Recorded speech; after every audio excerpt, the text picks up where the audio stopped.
Coach, obviously, big-time atmosphere. Looked like a regional atmosphere. Largest opening night crowd ever, one of the largest crowds ever for UCF Softball. Top 20 matchup came down to the last pitch. Just overall thoughts.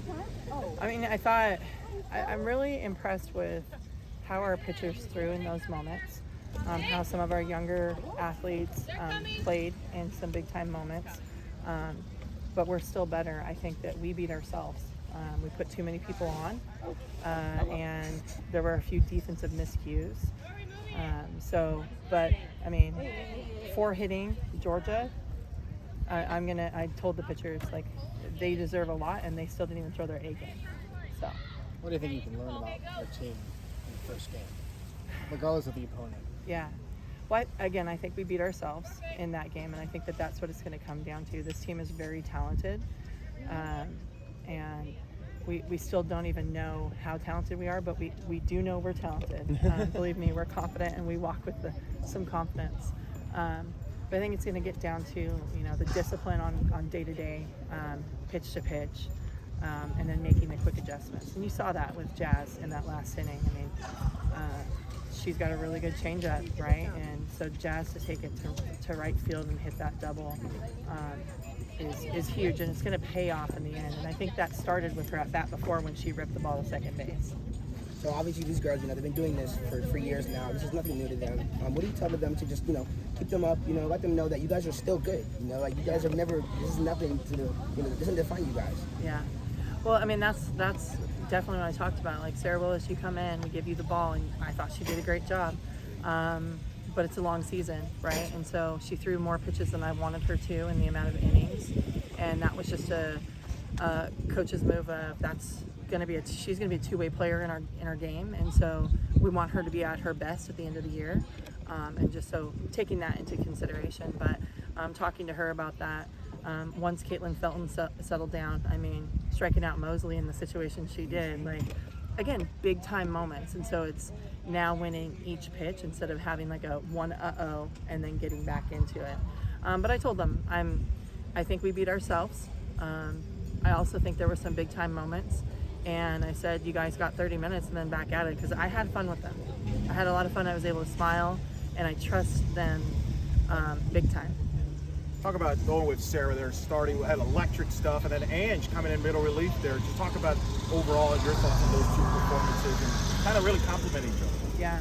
Well, I thought it was a great plan, and it showed that it was. I don't think that they were expecting it. I don't think they were ready for it.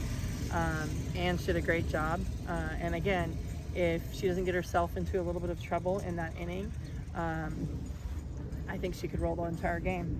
They did not like her. So I love it. I think she's going to take on a bigger role. And so in knowing that and being in that situation right now, I like that she had that learning moment. And right after the game, she was like, okay, well, what more can I do? And I said, be you, And so the fact that she's doing that after that, right after the game, it just speaks to who she is. Isn't that part of why you play games against Georgia? You schedule the way you do because this is a learning moment. You feel like you gave the game away, but you learned a lot. Yeah. Well, and it's the same thing. I mean, like last year, their pitchers walked a few, and Tony, Coach Baldwin, and I talked about that at the end. Like, okay, we're even. Let's not, and he said, "See you in the World Series," right? So, sorry, Tony, if I gave up your line, but I think it's huge that you have that type of respect. I love playing against them. And I love the fact that they're chirping at us now, and so that's all speaks to the respect they have for us, right? So big time to play in that schedule. I love it. I think it's a win-win regardless. And I mean, again, we're one swing away of being in that game still. So a lot of good things with, I say, maybe giving us a B for the game. So then, what were you happiest with? Even though you end up on the wrong side of the scoreline, you never lose. You have a win or you learn. So what are you happiest with today? Well, first and foremost, I'm gonna say this: we're gonna throw more strikes, but the amount of swings and misses we got, that was huge. That was huge because people have been questioning what's going to happen. I don't know, and they've even ranked us lower than I think they would have if we had these seasoned pitchers in our lineup. And so, for them to show that, I'm kind of like I've got a little feisty in me. I'm like, we just shoved it to all those people that were saying that, right? Because they kept us in that game 100%. And again, you have a few defensive miscues, And I think the game's a little different, right? Most happiest with like our newcomers just coming in and, you know, like Chloe Evans, have a day, right? And then Aubrey Evans is the same thing. But just some really big leadership moments too. So I think you're going to see big things. And someone asked me who's going to be the dark horse in our lineup, and I said that's hard to tell, but Jazz Williams is definitely going to be one of those. And like you said, you know, people had some things to say about you guys. So what do you have to say to those haters, to the doubters? Keep doing it, because if, like, again, poke the bear, keep poking the bear. You know, you feed us, and again, that's not a distraction to us. Like we live for being the disruptors. Largest crowd opening night history, another large crowd, a great atmosphere. Look at May Region. Just talk about the atmosphere once again here. A great crowd. People really enjoy this matchup. It seems like 2 years in a row they draw a crowd, and I know I've heard it's going to be a great crowd all weekend. Yeah, well, I think that that just speaks to the support of our game. You know, not only Night Nation and UCF Softball, but just our game in general. It's well known here. So when I first got here, I mean, I remember some young girls coming to camp and saying, "Yeah, I didn't even know you guys had a softball team." I was like, right? And so now you've got all these youngsters come in. You know, we have a fan fest that gets packed. I mean, it's just so incredible to see it kind of come full circle as it does. And credit to all the women on our team and the women before us that have really done that. But yeah, the crowd was awesome. It's competitive. You know, both fans are cheering for each other's teams, and I love it. So you've mentioned your pitchers a couple of times. Georgia averaged 4 strikeouts a game last year. Y'all had 9 today. What changed? What did y'all do differently? We didn't do anything differently. That's us. And that's what I was trying to say, you know, at like opening day dinner and all of our interviews, these pitchers are darn good. And it was just the unknown of like, how are they going to respond, right?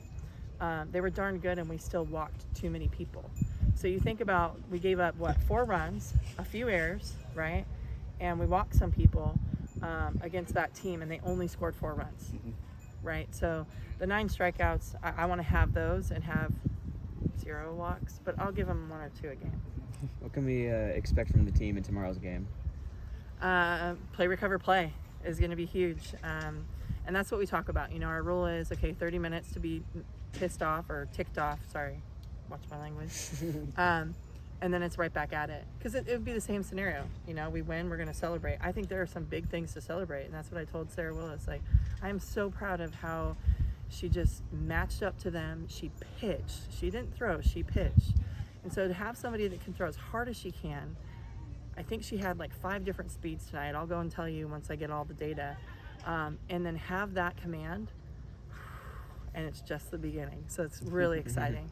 So, Coach, the last time I interviewed you, you mentioned that you want people to ask you more non-related softball questions. So what is your favorite post-game meal? My favorite post-game meal? Right now I'm trying to be good. So right now I'm going to say lots of protein and some good veggies. But if it's got to be Mexican food, I love chips and salsa. I know. So we're gonna just pretend like we're eating those. But I think anything where my little kiddos can run to me and say hello, I think anything will taste good. Maybe in the big hub after the game. Yeah, it's a little late tonight, so I think they went to bed. But it's going in the morning. Yeah, they'll be here. They'll be here again. So. What kind of energy does she bring to the team? You know, how does she motivate the girls? Motivate you? Okay. Yeah, Caitlin Felton she's going to be the glue and the heartbeat of the team, in a way of just doing it by who she is and what she does out there. I love how she came in. You know, to again strike Mosley out in that scenario is huge, and it was big time. And she did it with maybe one of her 4th favorite pitch. So just huge. But again, I'm going to put the ball in her hand in those moments because she has earned it. She is the person to do it. And you're going to see her grow and develop. And I love her composure and her poise, even when, she wasn't hitting her spots as much as she wanted to. So, and I love how her team plays behind her. Yeah, thank you for that. Thank you, Coach. Yeah.